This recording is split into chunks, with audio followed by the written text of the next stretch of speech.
ইরানের ক্ষেপণাস্ত্র কি সত্যি লন্ডন বা প্যারিসে আঘাত হানতে সক্ষম? সম্প্রতি এই প্রশ্নই নতুন করে আলোচনায় এসেছে আন্তর্জাতিক অঙ্গনে। যুক্তরাষ্ট্রের এক উচ্চ পর্যায়ের বৈঠকে এমন আশঙ্কা প্রকাশের পর বিষয়টি নিয়ে তৈরি হয়েছে ব্যাপক উদ্বেগ।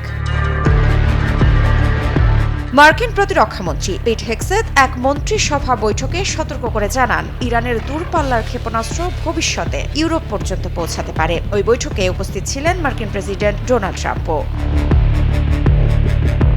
২০ মার্চ ভারত মহাসাগরের গুরুত্বপূর্ণ সামরিক ঘাঁটি ডিয়েগো গার্সিয়াকে লক্ষ্য করে দুটি ক্ষেপণাস্ত্র নিক্ষেপের অভিযোগ ওঠে ইরানের বিরুদ্ধে। যদিও কোনো ক্ষয়ক্ষতি হয়নি। একটি ক্ষেপণাস্ত্র ভেঙে পড়ে মাঝপথেই, আর অন্যটি ধ্বংস করা হয় প্রতিরক্ষা ব্যবস্থায়। তবে বিশ্লেষকদের মতে ঘটনাটি ইরানের সক্ষমতা নিয়ে নতুন করে ভাবতে বাধ্য করছে পশ্চিমা বিশ্বকে। এখন সবচেয়ে বড় প্রশ্ন, ইউরোপ কি সত্যিই ঝুঁকিতে? কারণ দূরত্ব অনুযায়ী তেহরান থেকে প্যারিস প্রায় ৪,২০০ কিলোমিটার এবং লন্ডন প্রায় ৪,৪০০ কিলোমিটার। এই হিসাব অনুযায়ী ইউরোপের বড় শহরগুলো তাত্ত্বিকভাবে ইরানের ক্ষেপণাস্ত্রের আওতায় পড়তে পারে। বিশেষজ্ঞরা বলছেন, দূরত্ব বাড়ার সঙ্গে সঙ্গে ক্ষেপণাস্ত্রের নির্ভুলতা কমে যায়। ফলে এত দূরে নির্ভুল আঘাত হানা এখনো কঠিন। ওয়াশিংটন ভিত্তিক institute for the study of war করছে এটি ইরানের সক্ষমতার একটি নতুন ইঙ্গিত।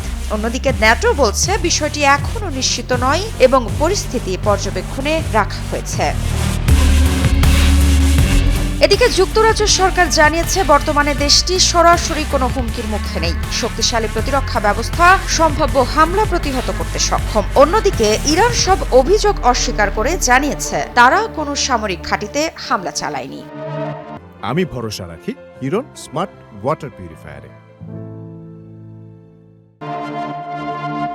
ইরানের ক্ষেপণাস্ত্র সক্ষমতা নিয়ে উদ্বেগ বাড়লেও বিশেষজ্ঞদের মতে তাৎক্ষণিক বড় ধরনের হুমকি এখনো নেই। তবে ভবিষ্যতে এই প্রযুক্তির উন্নয়ন বিশ্ব নিরাপত্তার জন্য বড় চ্যালেঞ্জ হয়ে উঠতে পারে, এমনটাই মনে করছেন পশ্চিমা বিশ্লেষকরা। ঋত্বিকা সিনহা বিশ্বাস, নিউজ 24।